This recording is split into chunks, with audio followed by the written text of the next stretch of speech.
Yeah, okay.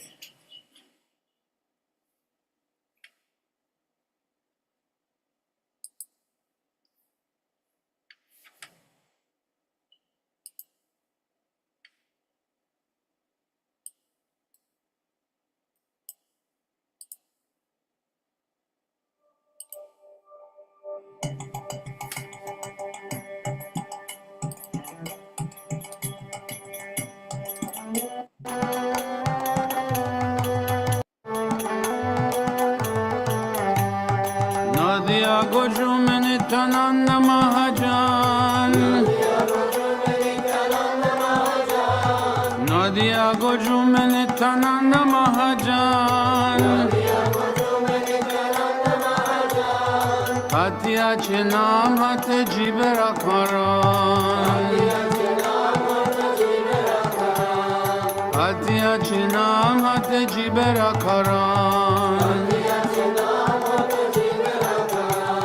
Shradhavan Jana Hai, Shradhavan Jana Hai.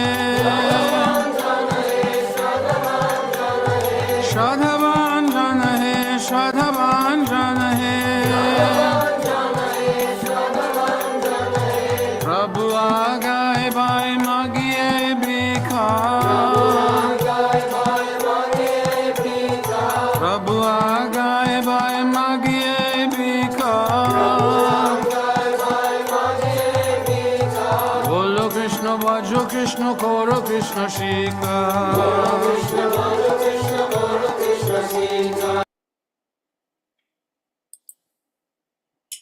Hare Krishna, dear devotees, please accept our humble obeisances. All glories to Jagat Guru Srila Prabhupada. All glories to our revered speaker for today, Her Grace Mother KARTAMISA Devi.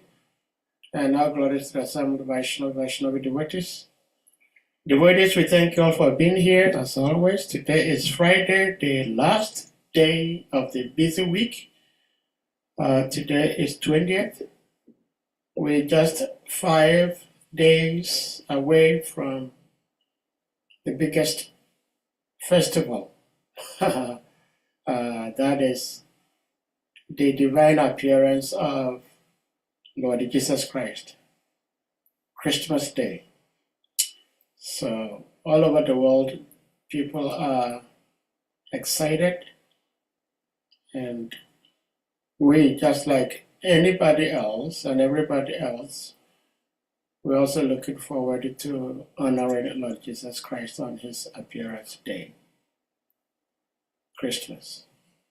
Well, our revered speaker was here, Her Grace Mother KARTAMISA, but it seems she was having some connection difficulties, so she dropped out, and we hope she'll be able to reconnect and join back. So we will try to wait for her for a while. Okay. Okay, let me see. Okay, Can Hare you hear Krishna. me now? Yes, we can hear you now. Haribo. Hare Krishna. Sorry, I have to resituate. I'm trying to resituate myself because I have to go to the front room so we can get a better reception. Reception, okay. All right, thank you. So you may do that. And okay. All right.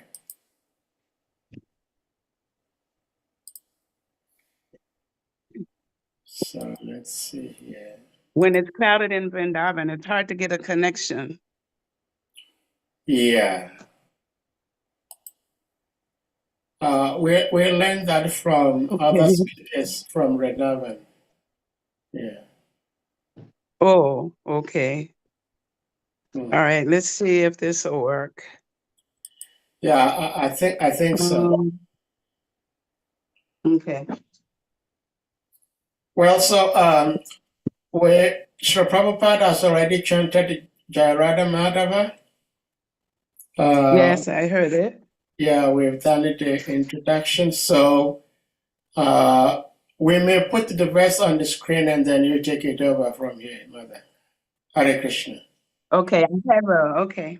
All right then. Very well.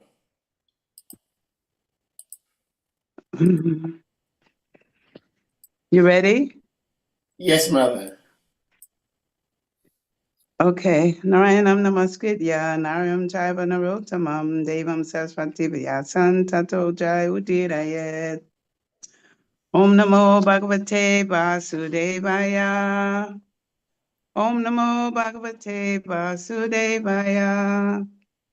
Om Namo Bhagavate Vasudevaya. We're reading from Canto 3, Chapter 5, entitled Vidura's Talks with Maitreya. And all translations and purports are by His very divine grace, A.C. Bhaktivedanta Srila Prabhupada Ki Jai. Text 12.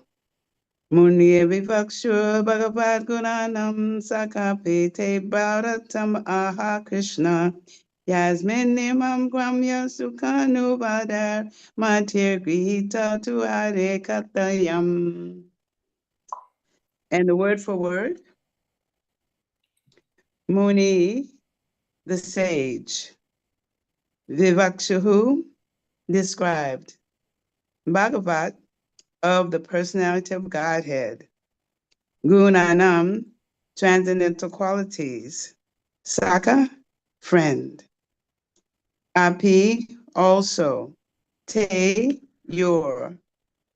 Bharatam, the Mahabharat. Aha, has described. Krishna, Krishna Dwapayan Vyasa. Yasmin, in which. Nirnam, of the people. Gramya, worldly.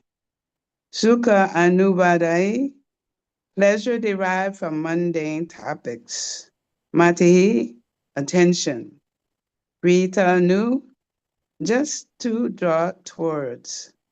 Hare, of the Lord. Katayam, speeches of Bhagavad Gita. Translation. Your friend, the great sage Krishna Dwayapayan Vyas, has already described the transcendental qualities of the Lord in his great work, the Mahabharata. But the whole idea is to draw the attention of the mass of people to Krishna Katha, Bhagavad Gita, through their strong affinity for hearing mundane topics. Purport.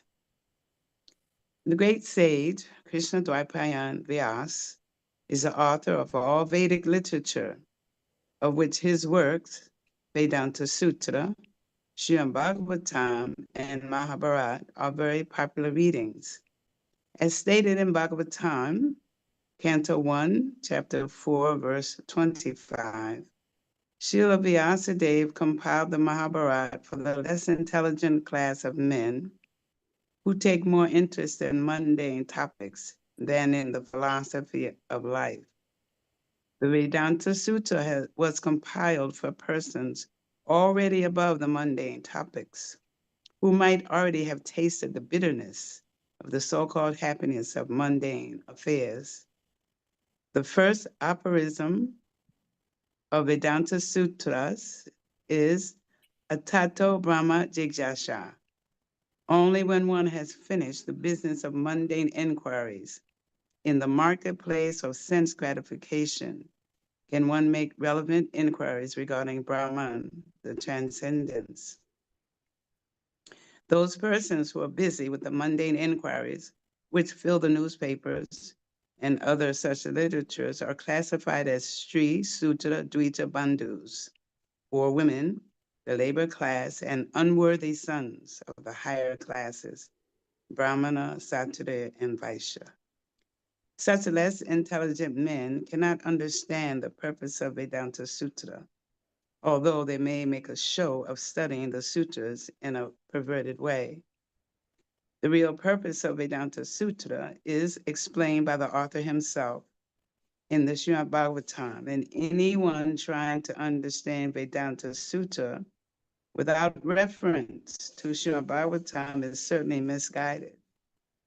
Such misguided persons who are interested in the mundane affairs of philanthropic and altruistic work under the misconception of the body as the self could better take advantage of the Mahabharata, which was specifically compiled by Srila Vyasadeva for their benefit.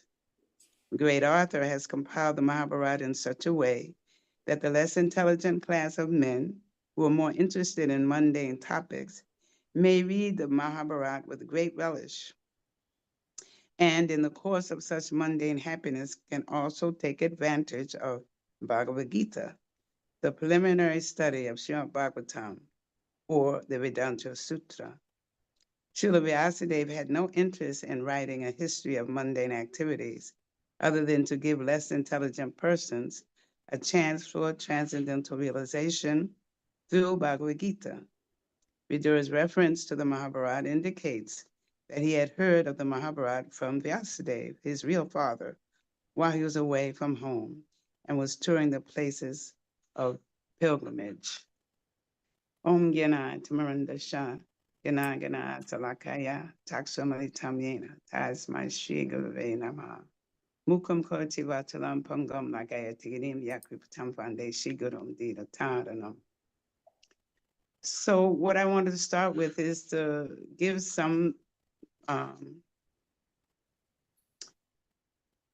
information about some of the main personalities who are in this particular canto. One, of course, we've been reading in the past chapters. Uddhava is one of the main characters, and he is a Nityasiddha. He's a liberated soul. He's an eternal associate of Krishna. From childhood, his body is blackish and the color of the Yamuna River. This is why, one of the reasons why Krishna sent Uddhava, not just to learn from the gopis, although Uddhava didn't think of it that way in the beginning, but because Uddhava looked a lot like Krishna. And actually, Uddhava is the cousin of Krishna. He's a son of Deva Bhaga, who is the brother of Krishna's father, Vasudeva. So to further explain about Uddhava, he's always decorated with flower garlands first, but they were first used by Lord Krishna. So he was getting Lord Krishna's maha. And then he dressed also with yellow silk clothing. So he was the most intimate associate of Krishna outside of Vrindavan.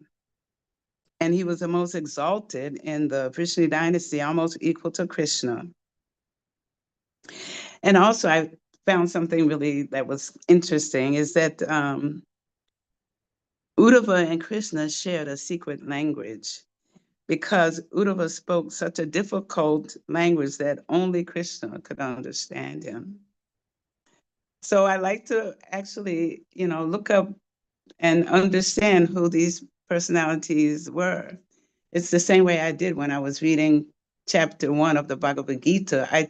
Because in the Bhagavad Gita, in the first chapter, I remember when I first read the Bhagavad Gita, I couldn't get past the first chapter because I couldn't understand it.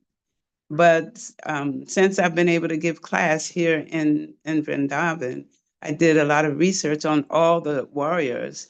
And of course, anyone in connection with Krishna is very important because they were all, even though there was that pastime of Krishna actually being the author of that war, but all those warriors who saw Krishna on the battlefield, they all went to the Vaikuntha planets to take different forms.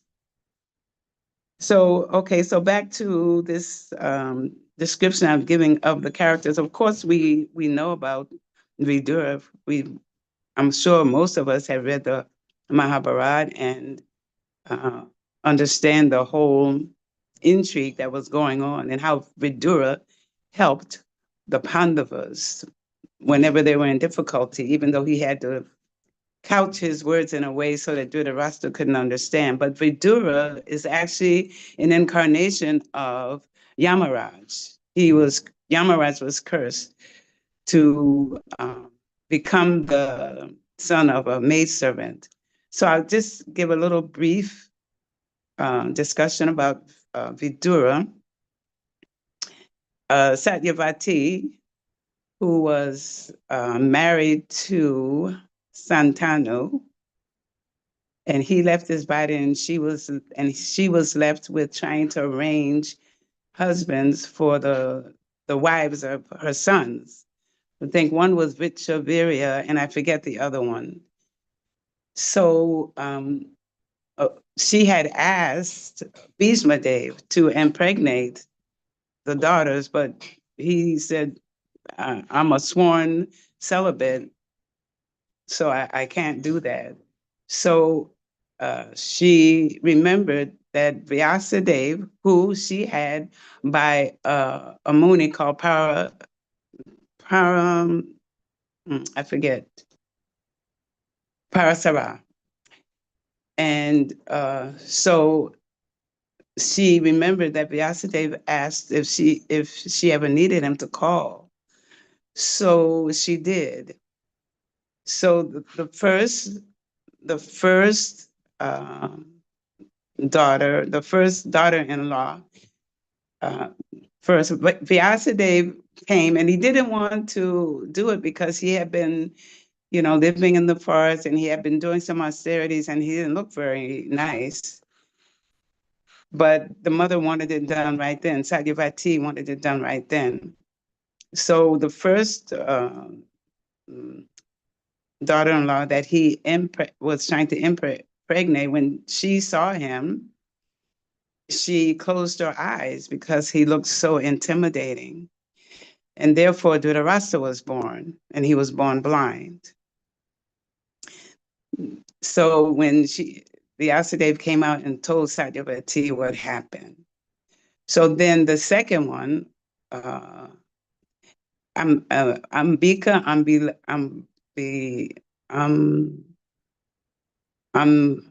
I forget their names. Anyway, there were three. I'm sorry? Ambalika. Yes, Ambalika, Amba, and I forget the third one. But so the next daughter-in-law, when she saw Vyasadeva, she turned pale. So therefore, when Pandu was born, he was pale looking. So then, for the third time, this time the daughter-in-law sent her maidservant in her place because she didn't want to go through that again, and she didn't want to have to interact with Vyasadeva. But the maidservant was very kind to Vyasadeva, and therefore from her came Vidura. And Vidura was very wise, and he gave a lot of sage advice to Dhritarashtra. And Dhritarashtra respected him in a way, and he heard his advice, but he never took it. He already took it. And then Vidura had to leave the palace because Duryodhana had insulted him. So he went on pilgrimage. And this is, like he's on pilgrimage while all these pastimes are happening in this particular chapter and the previous chapters to this chapter. And so one more person who's in this particular chapter we're reading today is Maitreya Muni. And he's a disciple of Maharaj Parasara, the father of Vyasadeva, who's the author of the Vedas. And in this purport, at the end of the purport, it said that Srila Vyasadeva had no interest in writing a history of mundane activities, other than to give less intelligent persons a chance for transcendental realization through Bhagavad Gita. So Vyasadeva, Narada and Vyasadeva met at some point, and Narada Muni was seeing that Vyasadeva was a little despondent, and he was asking Vyasadeva, why was he despondent? And it came to realization that he hadn't written anything about Krishna, even though he had written so much, but he hadn't talked about Krishna. So he did that, you know. So, but about back to Maitreya Muni. So he happened to meet the Lord due to accruing some Agyata Sakriti, and that's some service that you've offered by accident, and you get some credit for it. I want to give one little, kind of a little mundane, but not mundane because the devotees are involved. But this, you know that Donald Trump, right? I don't know if you know that story. You know that story, no? That Donald Trump, the devotees were preparing for the Rath Yatra in New York City, and they needed, so I don't know if they needed lumber, they needed some place to build their cart. And the person they went, somehow they found out about Donald Trump, and they went and asked him if they could use his place or get some lumber or whatever, and he helped them.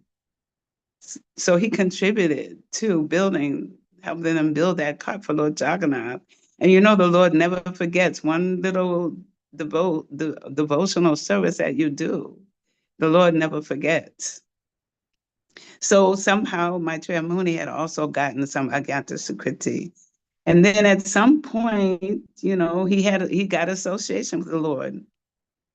And then he began to understand how important it was to have association with the Lord, because he didn't have that realization actually. So as I was saying, this whole canto actually is only mostly about Krishna Katha and the importance of hearing. So we have to hear every day. We have the 9 types of devotional service, so we know what they are. The first one is hearing. That's the most important one. Then we have chanting. And we have to, when I remember hearing from Shuta Kirti, he was telling a story about going to Srila Prabhupada and telling Srila Prabhupada he was having problems with his mind trying to chant. And Prabhupada told him, what's the difficulty? In fact, that's the name of Shuta Kirti's book. What's the difficulty? And Prabhupada told him, you know, like, there shouldn't be any difficulty. What's the difficulty? All you have to do is hear. You just have to hear the name. You have to hear the holy name. So this is what we have to do too. We have to hear. And what are the results of hearing? We hear so many mundane things. I remember when I was in the US just recently, just going to any of the stores, all you heard was mundane music. When you're going through, and actually I was thinking, boy, it would be nice if, you know, you heard some bhajans or some kirtan if you're going through that store. And I thought about how Prabhupada was so transcendental. There was another pastime. I mean, Prabhupada was totally in Krishna's energy, and all he thought about was Krishna and how to, you know, save the conditioned souls.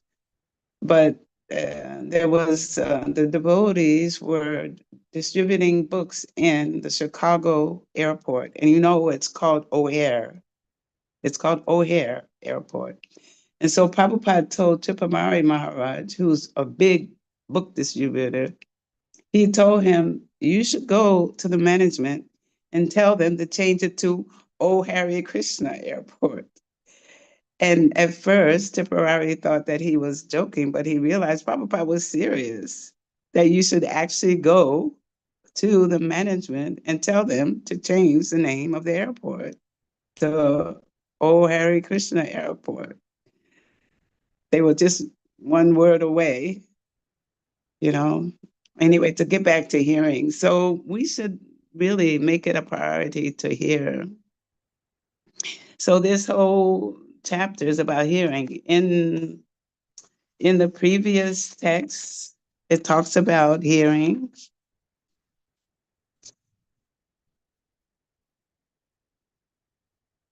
Let me see. And it says, in that translation, it says, "Oh, my Lord, I have repeatedly heard about these higher and lower statuses of human society from the mouth of the Vyasadeva, and I'm quite satiated with all these lesser subject matters and their happiness. They have not satisfied me with the nectar of topics about Krishna." So we should also, have that mood that not hearing, is to our detriment. We need to hear every day, because even when we go to class, it's not that we can come out of the class, and sometimes, at least I know for me, sometimes it's happened, because I think there's only a certain percentage that you hear. And what you see and hear is another percentage. And when you participate, it's another percentage that you retain. So, and another way to retain the information and the knowledge, this transcendental knowledge, is to share it, is to preach. You have to preach. When you're preaching, then you remember, because you're preaching constantly. And Krishna gives you. We're not the doers. We know in the Bhagavad Gita, it says, we think we're the doers, but we're not the doers. So my experience has been, sometimes when I'm giving class and when I go out and I'm preaching, I don't know how it happened. I don't know how I remembered, even, like, even Srila Prabhupada, the reason he was reading his own books, because he said, Krishna told me this. So he read his own books, because he understood that I'm the complete servant of the Lord. So he's giving me this power. Actually, we don't have the power. Whatever power we have to do any service in the devotional service, it's only coming from our Guru Maharaj or Krishna directly. That's where we get the impetus and the enthusiasm and the ability to do anything. It only comes from the higher power of the Guru and Krishna. So we should just be hearing every day. And so this was because they were here. When we read from the first canto, what did Pariksha do? When he found out he was going to leave in 7 days, he just said, "Okay, I'm giving it all up. I'm leaving. I have 7 days to hear." So he went to hear. He didn't eat or sleep. He just was hearing. He was drinking the nectar that Sukadeva Goswami was giving, so he could be prepared for the next life. So as a result of the talks first between Uddhava and Vidura became further advanced just from hearing from Uddhava about the Lord, about Krishna. And then, we understand the importance of the association with devotees, particularly advanced devotees, because this is how we grow. We just hear from the advanced devotees, from the pure devotees, we hear. So we can advance in that way. And the reason we go to holy places is so we can hear, so we can have association. I remember when I was there also with Frazilita, she asked me, what was it I liked about Vrindavan? What was, the most important thing? And I told her it's the devotees. Hearing from the devotees, associating with the devotees who are here, and to hear from them and to get help from them and to ask questions from them and to ask them, how do you stay in Vrindavan? What is the secret? What do you have to do to stay in Vrindavan? Because they've been here like 30, 40 years. So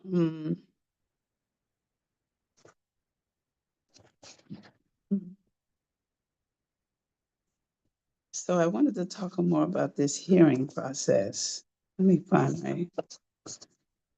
So what are the results of hearing? There was one verse I wanted to read. It's in chapter 6, and it's 7, number 7, 6, 6 and 7.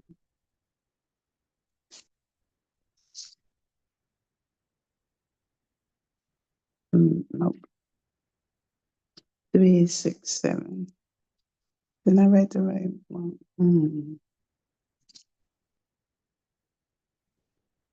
I didn't do the right one. Oh, here, no, that's not it.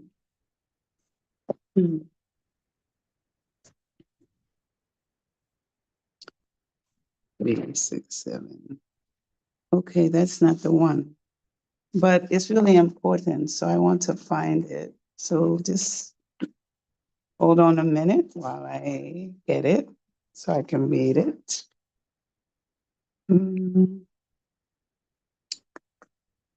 Maybe it was 6:17. Let me try. 6:17. Is that the one? It's about hearing.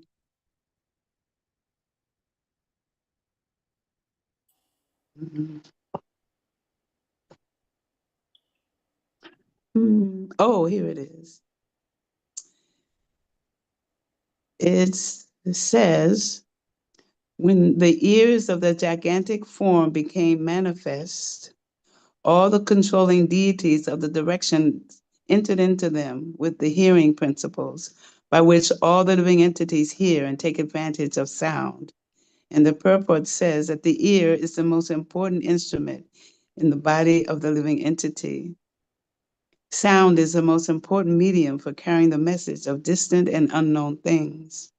The perfection of all sound or knowledge enters through the ear and makes one's life perfect. The entire Vedic system of knowledge is received by oral reception only, and thus sound is the most important source of knowledge. And as I was reading this too, I was thinking how I happened to go hear Gurudev. I heard his voice on the radio. So that, and then I think it's in chapter 1. And I was always saying I was going to remember the chapter. It was it's in Canto 1, but it was in either the first chapter or the second chapter, where it talks about how powerful is the sound vibration of the spiritual master. And I remember at that time, because I was less than a neophyte,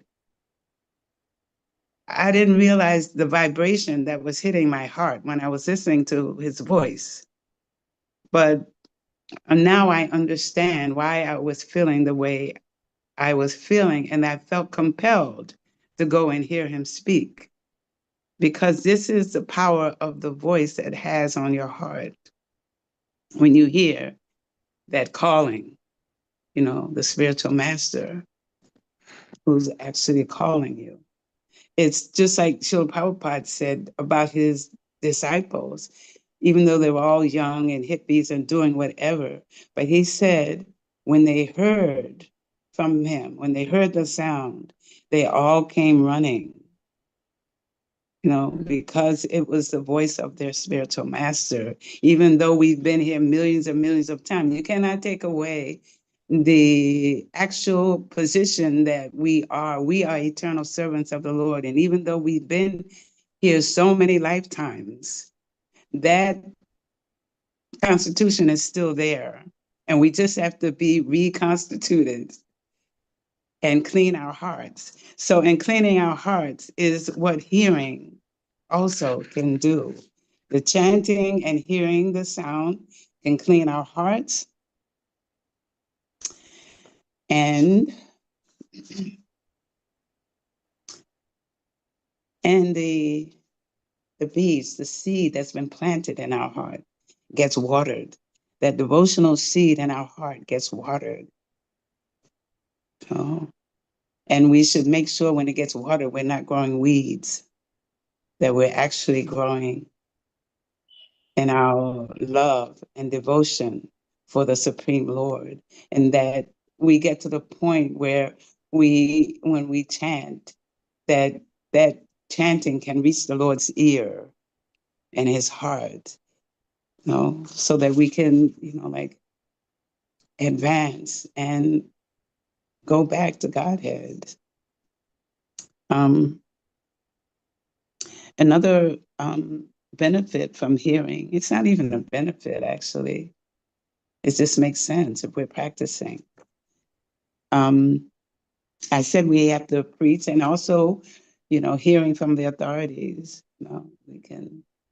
The more we hear, and the more we read, the more we can preach. Actually, I've been listening to Vasheshika a lot within the last month. I had a little injury while I was here, and I couldn't walk. I had to stay off of my feet for a long time, so I was just hearing. There's nothing else I could do, actually. And then we can think about, okay, who in the scriptures was hearing and became enamored of Krishna? Who was it? Who was it? Rukmini. All she did was hear about Krishna.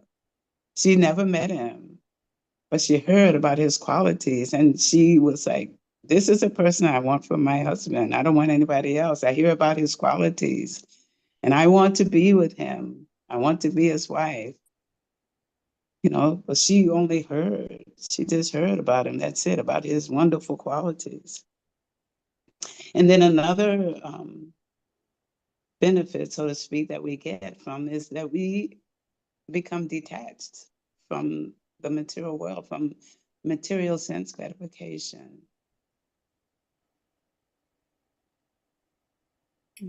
So we become, because now you can see everybody's enamored with so many things, and the hearing. This cell phone is like, it can be definitely it's a benefit for the devotees, but it can also be a landmine. You have to watch where you're stepping when you're on that, because you run into so many things on there. You're looking for a class, and so many things come while you're trying to find it, and you can step on a landmine when you're trying to walk through. It's whoever invented this cell phone was brilliant, because now you don't have to sit at home to watch TV. You can carry it with you wherever you go, just to distract all the living entities away from trying to surrender to Krishna. And everybody's so much into the social media. I got off of Facebook. That's one, at least, So it was a brilliant move to capture the living entities. Maya, she captured everybody there. I remember before and I didn't buy the cell phone, somebody bought it for me, because I didn't get one. I had one of those little Nokia things, just a little simple one. But I remember seeing this video. I think these cartoons, they're like little animations by Stephen Kutz, I think. And he had one where everyone was walking around with cell phones, taking pictures of people falling out of buildings, of tragic things, and of people stepping in the holes. And people get hit because they're so much on the phones. People get hit not paying attention. Anyway, we as devotees, all we want to do is we just want to hear about Krishna's wonderful activities. That's all. We want to hear about his wonderful activities.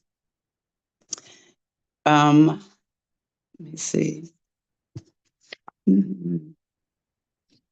So I want to end with this. Shinvatam Swakata Krishna Punya Shravana Kirtanam Hiryanta Stoyo Abhajani Vido Noti Surit Satam. Sri Krishna, the person of Godhead, who is the Paramatma, super soul in everyone's heart, and the benefactor of the truthful devotee, cleanses desire from the heart of the devotee who has developed the urge. The urge. We have to have the urge. I have to hear. I have to hear. I have to hear. I have to hear. I have to chant. Do you ever get that when you haven't finished your rounds? It's like the beads are like telling you, come back, come back. You have to finish. Come back, come back. You know, you put them down and you know you need to go back, but it's always on your mind. You're like, I have to finish my chanting. I have to finish my chanting. So the urge is there in your heart. I have to hear. I have to hear the holy name. So the urge to hear his messages, which are themselves virtuous when properly heard and chanted. Hare Krishna. I think there are a lot of points in this purport, so many. You know, like when you're reading the Srimad Bhagavatam, you can just take one purport and talk about it for a couple of days, because Prabhupada said we should see these Veda scriptures from every angle of vision. And I've noticed, like when I was hearing the classes about this particular verse, each devotee who was giving a class had a different angle of vision. It's so beautiful. Different personalities. The devotees are amazing. They're all like special. So, you know, like we're hearing so many things, mundane things, you know. Even I remember so many things from my past life, you know, like we can, at least I'm speaking for me, remember some song from a long time ago. You know, it just sometimes it'll just come in your mind for some reason, you know. And I try to turn it around to like try to see if I can make it Krishna conscious, because I don't want to remember that when I'm leaving my body. So, so he's talking in here about those misguided persons. It's like the Bhagavad Gita. You had so many interpretations of the Bhagavad Gita, but none of them made devotees. These people were just who, you know, read or even dared to write or interpret, were only doing it for their own aggrandizement, for their own purpose, but not to help anybody. And this is what devotees too, what we are doing. We're trying to help. We don't want to go back to Godhead by ourselves. We're going to bring everybody, whoever we preach to, we want to try to bring, even if they insult you or they, you know, deride you or whatever. You know, look at the life of Srila Prabhupada. Look at the difficulties even our own Guru Maharaj had. You know, but they're so compassionate. So you have all these phonies and fakes out here, and people fall for it because they want to be cheated. They get cheated. It's the world of the cheater and the cheated. So it's said here that the great author, he compiled the Mahabharata in such a way that the less intelligent class of men who are more interested in mundane topics may read the Mahabharata. And I love the Mahabharata, actually. I don't know how many, I must have seen it about 10, 15 times already. So I know everything that's in there is happening. But Srila Vyasadeva had no interest in writing a history of mundane activities. So he went back and gave us this beautiful Bhagavad Gita, which is spoken by Krishna, and then the Srimad Bhagavatam, which is about Krishna. So it'll take a whole lifetime for us to read all the cantos and to understand. So I'm sharing whatever my realizations are, and now I would like to open it up for questions or comments or additions or corrections.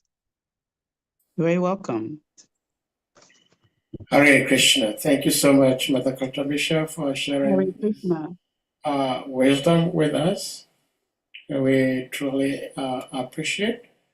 Dear devotees, if anyone may have questions, comments, realizations, reflections, You may indicate by using the hand emoji or your physical hand, and you'll be asked to unmute to ask your question or share your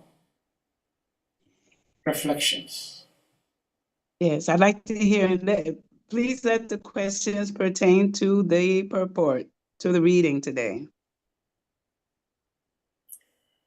Well, Mother, I have one. I'm not sure if it's a question, but it's a comment Oh, good. about Okay.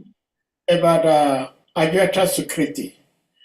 I have heard, this is not the first time hearing this from a devotee, from your humble self, about President-elect Donald Trump and how he helped the devotees. I believe the devotees were looking for a spot for Ratha Yatra in New York City. And he was so open and actually helped the devotees, and the devotees were able to hold Ratha Yatra in New York City. Yes. I believe that was like their first time in New York. So I've heard many people, many devotees say that because he did that, and also he also ate prasadam. I guess from that same interaction, the devotees offered him prasadam. So that is Agyata Sukriti. As far as I understand, Agyata Sukriti, yes, helping devotees, helping Krishna fulfill or enact a particular pastime without him knowing is obviously an Agyata Sukriti. But I do not think the results of that is what has made him who he is.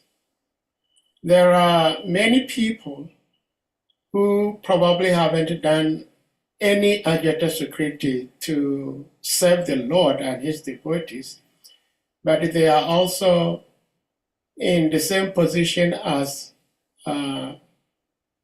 Mr. Trump is, President Trump is, and probably even higher, better than him. My understanding is Agyata Sukriti, the effect of Agyata Sukriti will actually help that particular individual to come closer to Shri Krishna and render some service. So that is just my understanding of Agyata Sukriti. So if that is the case, I do not think devotees trying to say that because Donald Trump once did that for the devotees, Shri Krishna is blessing him in this material way. I think if Krishna decides to bless him for what he did, he will rather bring him closer to rendering service to him and his devotees, which I'm not sure if Donald Trump is doing that today, helping the devotees. That is just what I wanted to say. Thank you for that comment, because maybe, like karma is very complicated. Complex, yes. Yeah, it's very complex. So I don't think necessarily that Trump would want to come closer to the devotees. Maybe that's not, I don't think that's his mood. But I think that maybe he just wants material things, and maybe that's what Krishna's giving him, whatever material things he wants. Not to necessarily come closer to the devotees, but that's just a speculation because, like I said, like I don't think that he's becoming successful just because of that. Yeah. That he did that. Wherever that fits in his karma, only Krishna knows. Yeah. Well, I agree with you that only Krishna knows. So therefore, I think it will be helpful to us and to devotees in general, and of course to the world, to understand that somebody being materially successful does not necessarily mean that that individual has done agenda security, and this is the results he or she is benefiting from it. Because I heard from His Holiness Devamrita Swami Maharaj, and I heard from one other guru, I can't think of the name. And they both said, because the word is sometimes when we're trying to preach, we say to people, if you're having any material challenges, if you're having any difficulties, just chant Hare Krishna Mahamantra. If you're having anxiety, if you're having difficulties with your parents, with your spouse, just chant Hare Krishna. And this Maharaja says, no, we should not be speaking like that, because chanting Hare Krishna is not meant for such things. But as devotees, sometimes we speak this way. So, well, back to what I said, I think the bottom line is just what Mother KARTAMISA you said. Only Krishna knows. But I believe scripturally, agata security is the reward of agata security brings one closer to serving Guru and Krishna and the Vaishnavas. Yes, I was remembering that Prabhupada said, this is not another Prabhupada said thing, but he said that, okay, if the devotees are walking down the street and they're chanting, if someone just says, oh, they're nice, or even if someone says, derides them, they say, Hare Krishna, go away, Hare Krishna, they get some benefit. And the reason I'm thinking about that is because I always think about, when I'm like really feeling that I'm not making much progress, but I think at least I'm not trying to kill Krishna like Putana. She got motherhood, you know what I mean? And she was trying to kill him. At least I'm not trying to kill him, So if she can get benefit, if all those soldiers on the battlefield can get benefit, if somebody just says in a derisive way, oh, you Hare Krishnas, get out of my face, they still get some benefit from saying Hare Krishna. Yes, you're very much right about that. Thank you so much. I remember in '91, Gurudev was having a public function. The witches were having an interfaith program. And so one of the people in the audience asked Gurudev that, Master, he addressed him as Master, says, Master, I've heard from some of your boys. He says, I've heard from some of your boys that because we see them singing and dancing on the street, and they said that just by singing and dancing, all those who are hearing, whether they're paying attention or not, they are benefiting. Even the trees are benefiting. And this doesn't seem to make sense to me. Is it right? And Gurudev said, yes. And then he went further to explain. So, but I'm reminded of that's what you said about the chanting of the Hare Krishna Mahamantra. Okay, Madhuvan Prabhu, please you may unmute. Hare Krishna. Hare Krishna. Hare Krishna, Prabhuji. Hare Please Krishna. accept my humble obeisance, Mother. Please accept my humble obeisance. Please We accept appreciate your mine. coming to this platform. We so much appreciate giving us this opportunity to hear from you. Thank you very much. And Hare Krishna. Hare Krishna. So what I really, from my own observation, especially on Donald Trump, we can see that he holds on religious principles, unlike his other opponents who are extreme liberalism. They took human rights to the extreme, allowing lesbianism, allowing all sorts of things. But on the contrary, Trump, he still tries to hold on religious principles. So that could be part of the reason he was able to help the voting. So he has, even though he's a very radically outspoken somebody, but that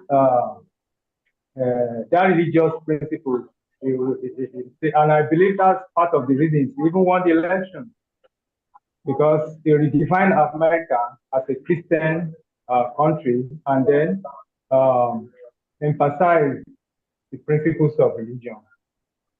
So that's what I've observed. Mhm. Thank Hare you. Krishna. Thank you. Hare Krishna. Well, thank you, Madhva Prabhu. So we go to His Grace, Gol Prabhu. Gol Prabhu, see, there is this philosophy that impersonalists usually give, that when the rivers flow into the ocean, they merge with the ocean, they lose their individuality. And so the color of your palm, of your hand raised in the background merges with the background color. And I had to pay very close attention to understand that you have your hand raised. All right. Okay, thank you so much for waiting. Hare Krishna. Okay. Hare That's Krishna, all fine. of you. Hare Krishna, Mother. Thank you for Hare your Krishna. lovely class. One Thank thing you. that fascinated me was your take on this private language between, I think, Uddhava and Krishna. I was watching a program yesterday called Sanskrit Untranslatables. There are many words which we give like one word meaning to in Sanskrit, a one word English translation, which actually cannot even be explained in a paragraph.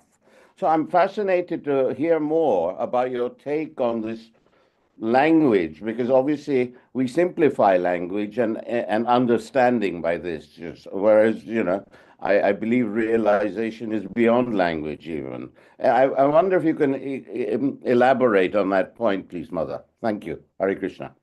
Thank you. I can't. I found it on the ISKCON Desire Tree, and I wasn't able to get all the information about it, but I can do that. And I was thinking, actually, one of Krishna's 64 qualities is he's the best linguist, so he created every language. Whenever I hear anyone speaking a different language, I think of Krishna, because the only reason we have different skin colors, the only reason we speak different languages, okay, Lord Chaitanya came in golden, he came in red, he came in white, he came in black. And the languages he created, So this one I just saw it, but there was no explanation about what was that special language that they were speaking. And so for me, I will look it up and research it more. Okay. Okay. Thank you. Thank you for the question. All right. Yeah, Hare Krishna. I think that's a very fascinating story, pastime. That Well, he can speak to the. Go ahead. I'm sorry, but he can speak to the animals. Yeah. Yeah. He speaks to the animals. They Yeah. understand him. Srila Prabhupada spoke to the monkeys, and they understood him. Yeah. He told them to go away. He told that the girl monkey, take this and go away. Don't come back. But Yamuna told a story about she came and saw Prabhupada speaking to the monkey. So Yeah. Prabhupada, you know, if he can do that, what to speak of Krishna? Yeah. Well, I was sharing with devotees one particular dog we once had at the temple in Ghana. Mm. This dog, well, as conditioned beings, we didn't actually know who this soul was. But this dog was so special in the sense that this dog knew that he was not supposed to enter into the temple room. So when the kirtan will be going on, he will be standing outside the window. Those days, the temple was very simple temple building. So it was small, and when the devotees are kind of packed, there is so much heat. Of course, Ghana is already hot already. So we opened the windows, and that was when we were trying to build this Radha Govinda temple we have now. So we had iron rods packed behind the temple. This dog will jump and stand on the iron rods, looking at the devotees in the temple room and be dancing on the iron rods, but it will not come in. And every single time, we had this dog with us for about 7 years. And each time Gurudev, His Holiness Bhaktisiddhanta Swami Maharaj, came to the temple, this dog knew that this is a different person. This dog will lie down and pay obeisance. Well, can I tell you another? Yeah, Can I tell you another just like story? human being. Yeah, please do. Yes, I was at Radhakund. I always go to Radhakund. And I was sitting there, and a monkey came, and he paid obeisances when he come down the steps to Radhakund. I mean, even His Holiness Jananandana Swami, he wrote some books about special animals and their pastimes with the devotees and the temples. So we know, you know, that they must have been devotees. Look at Bharat Maharaj. He became a deer, but he knew who he was. Yeah. So we already know about past lives and the bodies sometimes, you know, that are taken, you know, to get purified. So it happens. We know that we have that information. Yeah. When the devotees, I've seen devotees doing Harinam on the street and the dog is dancing right in front of them. So why would they be dancing? Yeah. Because they were here before. You have stories in the, you know, in the scriptures, you know, about a mouse whose maybe tail caught on fire and he did parikrama. I've seen so many, you know, things like that. So yes, we know. Well, it's possible. But it's very interesting that this dog will see me and will not be obeisance, but he will see by the time I that he will. That means he can tell the difference. Well, did anybody say if anyone may have questions? I mean, Govinda Prabhu is here. He knows about this story I'm talking about. He was there. He saw it many times. Govinda Prabhu, do you have something to say?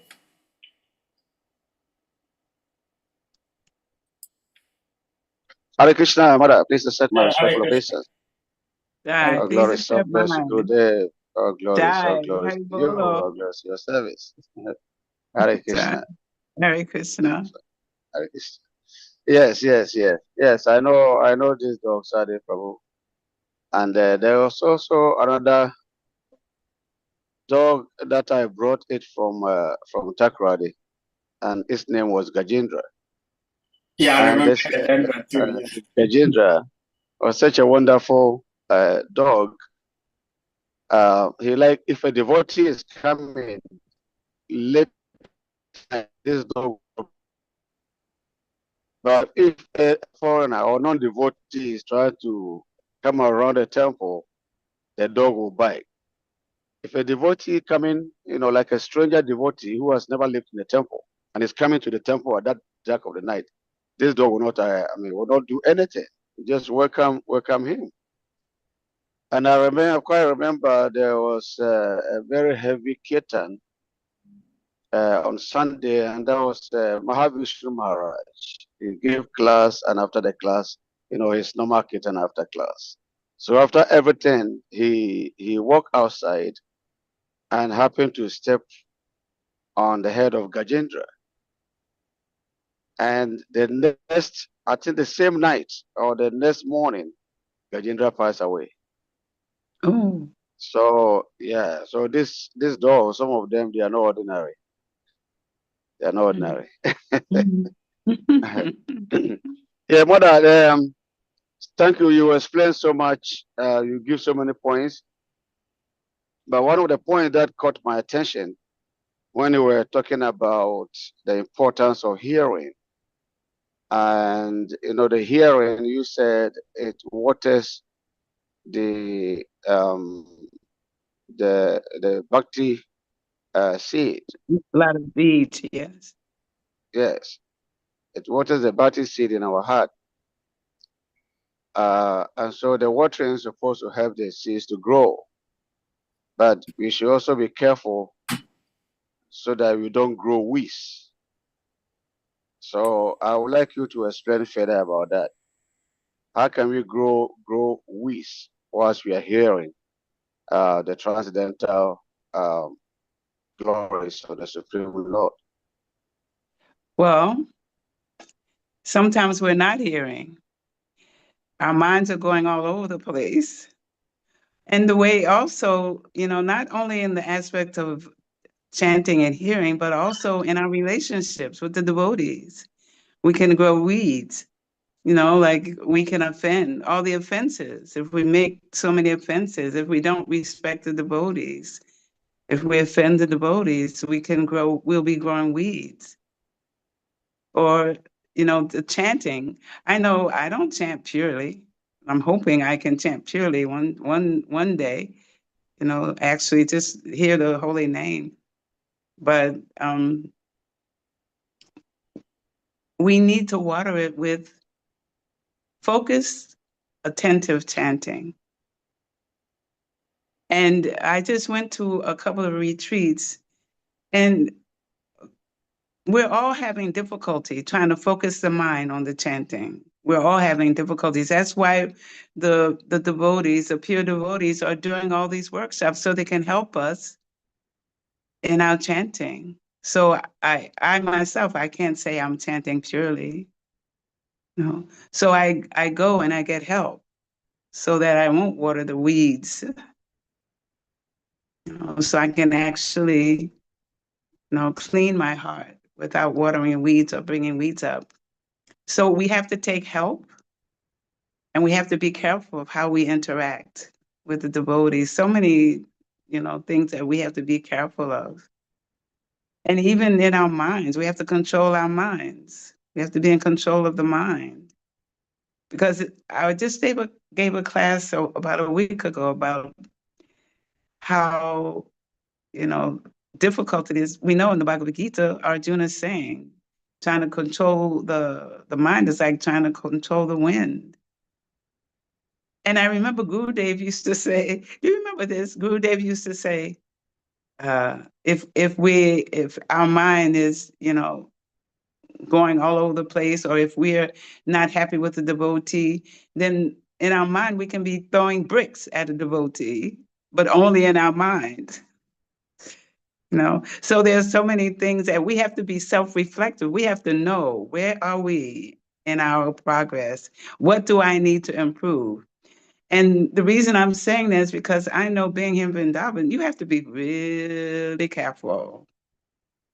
You have to be really careful of how you interact, because all these persons who are here, cat, dog, cow, devotee, Brajabasi, Western, who's ever here, they're all special just to be here.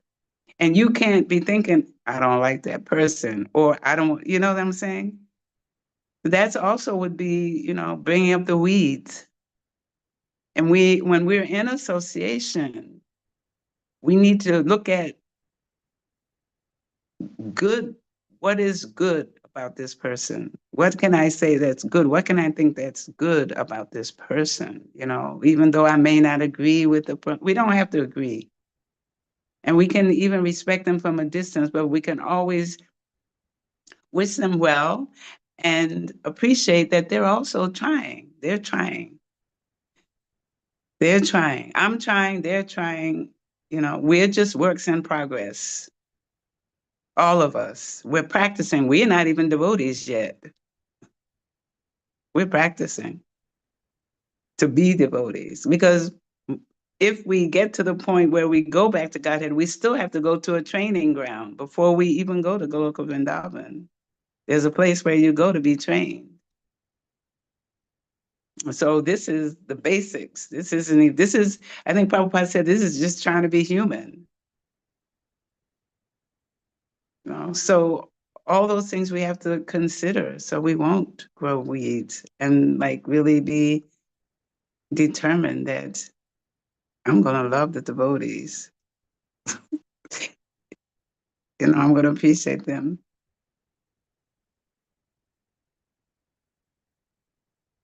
Hare Krishna. Hare Krishna. Govinda Hare Prabhu. Krishna, Hare Krishna. Thank you, Mother. Hare Krishna. Yeah, Oh, yeah, I'm good. I'm good. Thank you so much. Hare Krishna. Mhm. Anyone else with something to ask or share? Yeah. See, just 2 days ago was the disappearance of Bhaktisiddhanta. Bhaktisiddhanta Thakur. Yeah. And I just heard one brief talk that His Holiness Hridayananda Maharaj shared. I saw it. It's on YouTube, isn't it? On YouTube, yes. What? I saw it. I didn't hear it. I saw it. Yeah, okay. So he was sharing some historical information about Bhaktisiddhanta and his father, Bhaktivinoda Thakur. So Maharaj was saying that during those days, there wasn't like a formal organization like we have today as ISKCON, International Society for Krishna Consciousness Society. And Maharaj was saying that it is because those days there were few devotees living in their own different places. And then when Bhaktisiddhanta came into the picture, he created an ashram. So he created an organization. But prior to him, there was no organization. And because there was no organization, meant that there were pure devotees, because pure devotees do not need to be organized. Those who are not pure devotees, they require to be organized. Like, there are so many people we're picking from anywhere and everywhere. And most of us did not know anything about Krishna. But due to devotees preaching, some of us are trying to become devotees, and we need to be organized. Therefore, since you are on the dam, I'm trying to figure out from you if you may share with us your own personal experience and approach to living on the dam. Because as I look at myself, it will be very difficult for me to live on the dam in Vrindavan. Because when I see a fault and my mind tells me it's a fault, based on what I know from the scriptures, I will address it. And what I hear from lots of people living on the dam say is like, you see, you turn your face the other way around. I do not see how I'll be able to live such a lifestyle. So I'm just wondering, how do you live on the dam when you sometimes may come across something That is not supposed to be done or found on the dam, but you see it. How do you overcome it? How do you overlook it? Now, are you talking about in general, or are you talking about specifically related to the temple? I mean, in general, because we're talking about the entire dam of Shrivendavan. You know,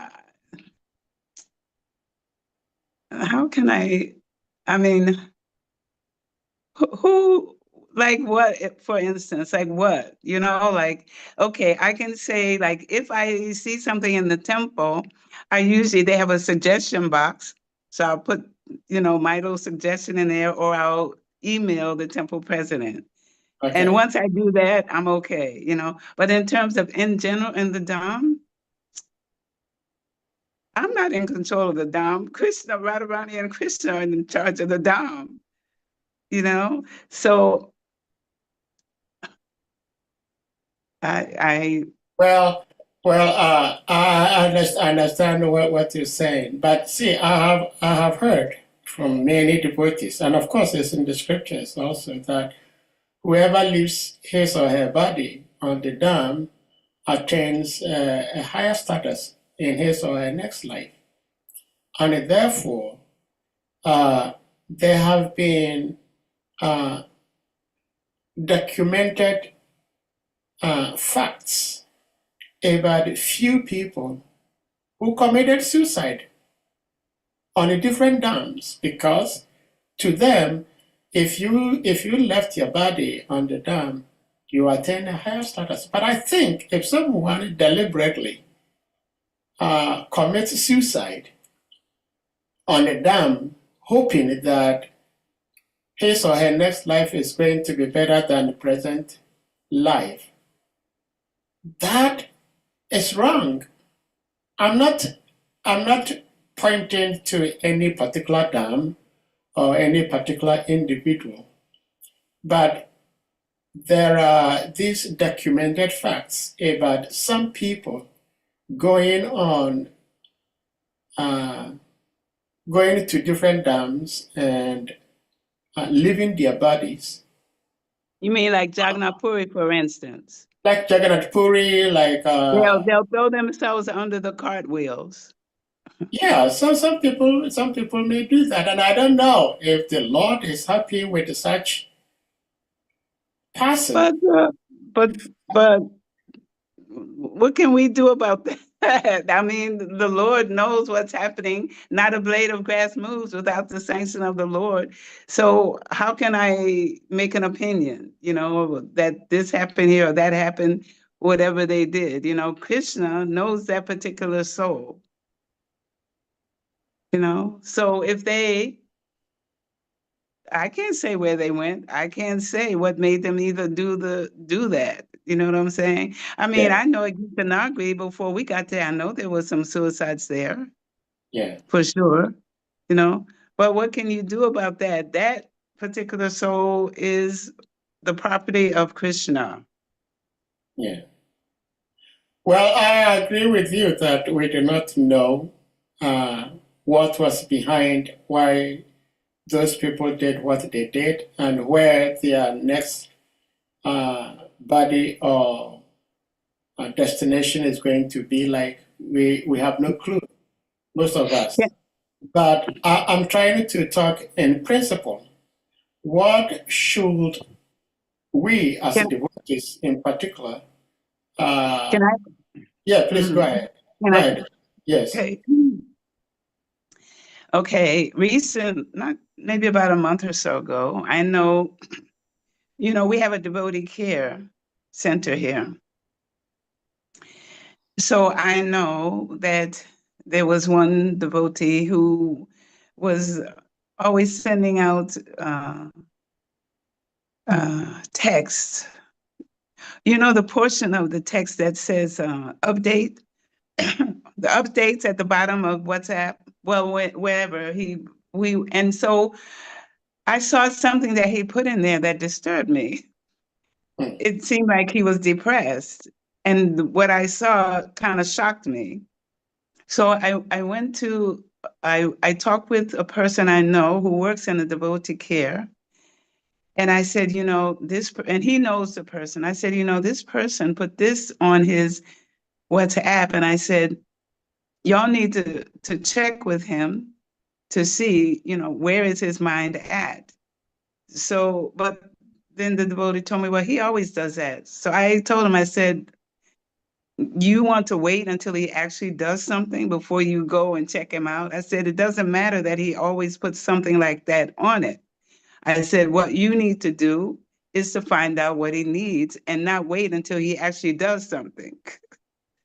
You know what I'm saying? Like, he was putting something on there that I was like, and so the person was saying, well, he's always like that. That's how his mind is. I said, well, you don't want to wait until he actually does something.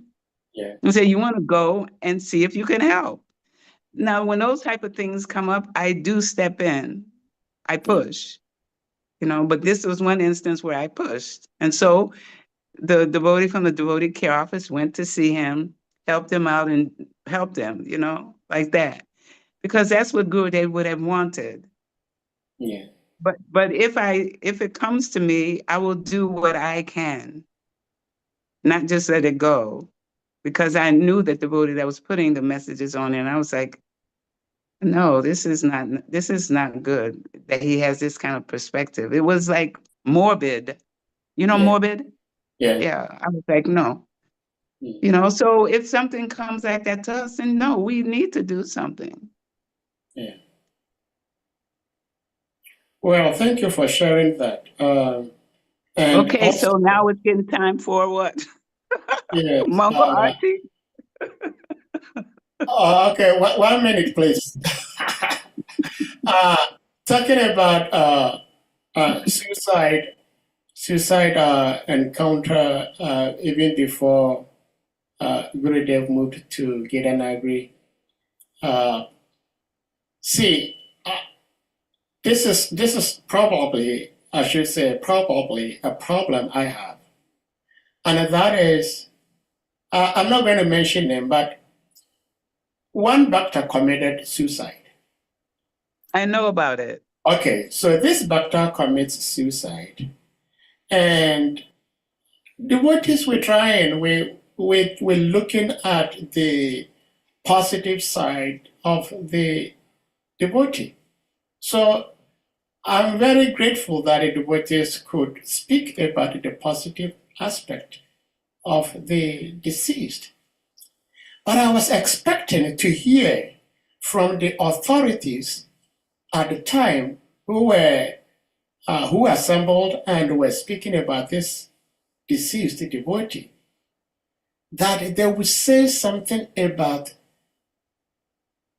the ill nature. I mean, the thought of someone committing suicide is abominable. It's abominable. But I did not hear anybody say anything about devotee committing suicide. The picture painted at the time was like that devotee has committed suicide. The Lord knows all his service. The Lord is going to grant him a higher place. So in this way, indirectly, we're telling the next person that if you also do the same thing, you have a brighter future, which I think is wrong. And this is where I'm saying that when somebody does something like that, and I have the opportunity to say something, I cannot tell what his destination is because I'm not Krishna, but the act in principle is against our principle. We don't commit suicide for any reason.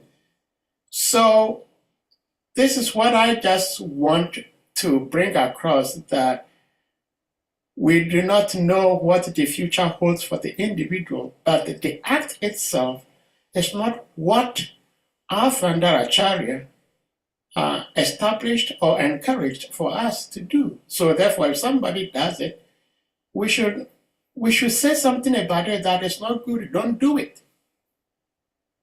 But also it should have, his mood and whatever was happening should have been seen before that happened Exactly. to help him.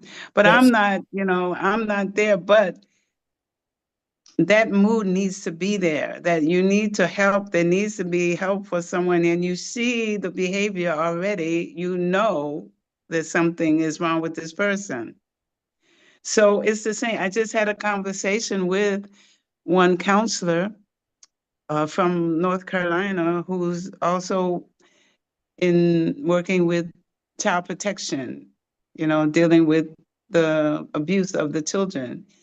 And so we as devotees, no matter whatever your view is about what happens at the time of death, but we should be able to do something beforehand and offer some help to that individual. Yeah. We're responsible.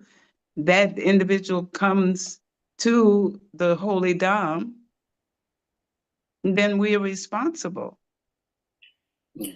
Now, that's just whatever's happening in terms of, the management and all, like, okay, but still we should have that compassion and empathy in our hearts to want to see and give that person association and find out what is the problem and how can we help before they take a step like that. That's just my input. Well, Hare Krishna, thank you so much. Thank you for sharing.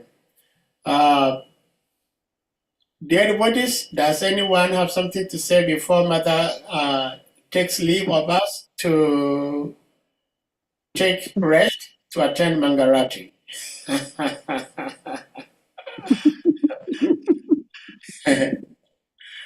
Well, Okay. it's been so nice having your association. See, Mother Katamisha, your children, they have voluntarily refused to grow, Sri Radha Damodara.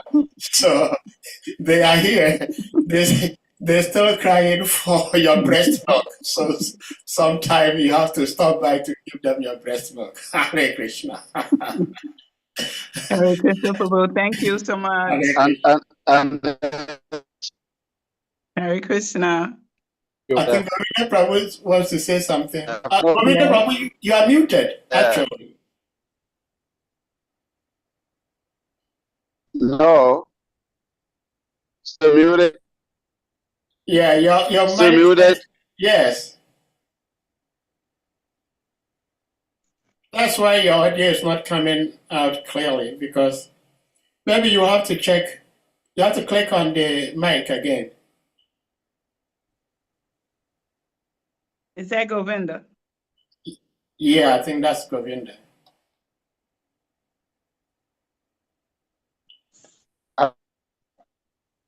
I think it's frozen.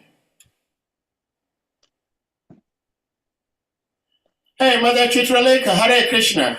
Hare Haribo. Mother Chitraleka and Kartamisha are like the ocean and the and the water of the ocean. Wherever you find one, you see the other one. Mother Chitraleka, please, you have to say something once your big sister, your big friend is here. Well, I was thinking, no, sorry, Dandavat Pranam. I counted wrong, so I thought because it's a different time, I was thinking it was started 5 Swedish time, but it started 4 Swedish time, so I missed a lot of the class. Yeah. No, I was thinking about suicide and the importance to when you see someone or you hear someone who has some sort of mental disturbance or anxiety or depression, is to actually face them and ask them straight out to say, are you feeling suicidal? Are you thinking of taking your life? And even if some person, they do it all the time, they threaten to take their life, it's very easy to sort of become blasé about it. But as Mother Kartamisha said, the next time could be the time they do it. Yeah. But whoever decides to take suicide, if they really want to do it, we can't stop it. And it's Krishna. It's easy for us to speculate what will happen, but Krishna has a plan. And sometimes people's suffering is so enormous and so large that their mind blocks out that they think they're better off dead. Or young people, they say, if I just kill myself, I'll feel better.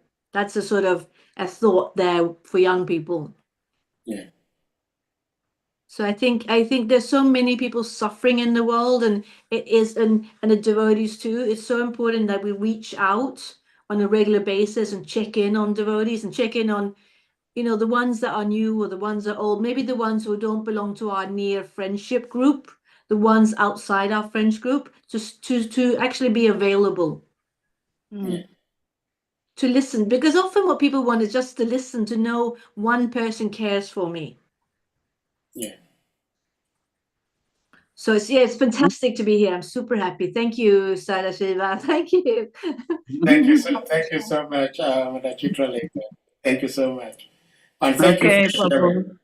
I think we may have to say big thank you by asking all the devotees to kindly unmute, and we all chant Hare Krishna Mahamantra to express our appreciation to our revered speaker, Her Grace KARTAMISA Devi, for giving us such wonderful love and wisdom. Jai. Hare Krishna, Hare Krishna, Hare Krishna, Krishna Krishna, Hare Hare, Hare Rama, Rama Rama, Hare Hare. Pancha Kalpa